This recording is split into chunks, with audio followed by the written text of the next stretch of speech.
Hi folks, this is College Algebra Quiz 1. Number 1, we're asked to solve for x. We're given an absolute value equation. And so the strategy here is to isolate the absolute value and then write that as a compound equation. So a first step would be to subtract 5 from both sides of this equation. And so we get the negative absolute value 4 minus x divided by 3 is negative 4. The second step is to multiply both sides by negative 3.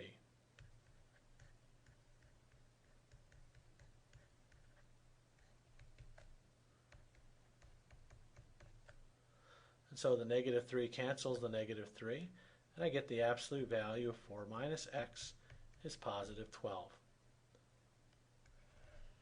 At this point I can break it into a compound equation. I have the absolute value of something is 12. So that something is either 12 or that something is negative 12. And I solve each of these linear equations.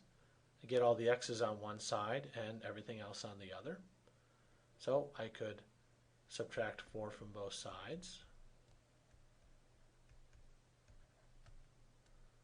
divide both sides by negative 1, or multiply both sides by negative 1, and x equals negative 8 is one solution. Or subtract 4 from both sides, multiply or divide by the negative 1, x equals 16. And since we have time, let's do a quick check. Let's substitute x equals negative 8. 4 minus negative 8 is negative 12.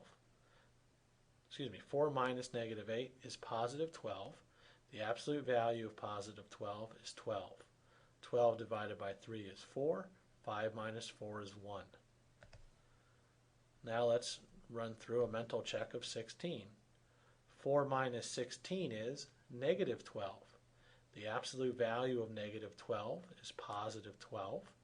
Positive 12 over 3 is positive 4. 5 minus 4, sure enough, is a positive 1. So that'll do it for number 1. Number 2. We're given an equation and we're asked to solve for r. So r is in the denominator here, so the first thing we're going to do is multiply by that denominator to clear it out from the equation. So I'm going to multiply both sides by the quantity 1 minus r. On the left-hand side, I'll distribute.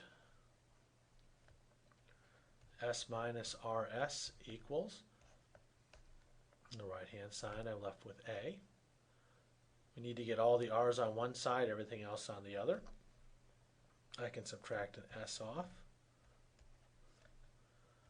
Negative rs is equal to a minus s.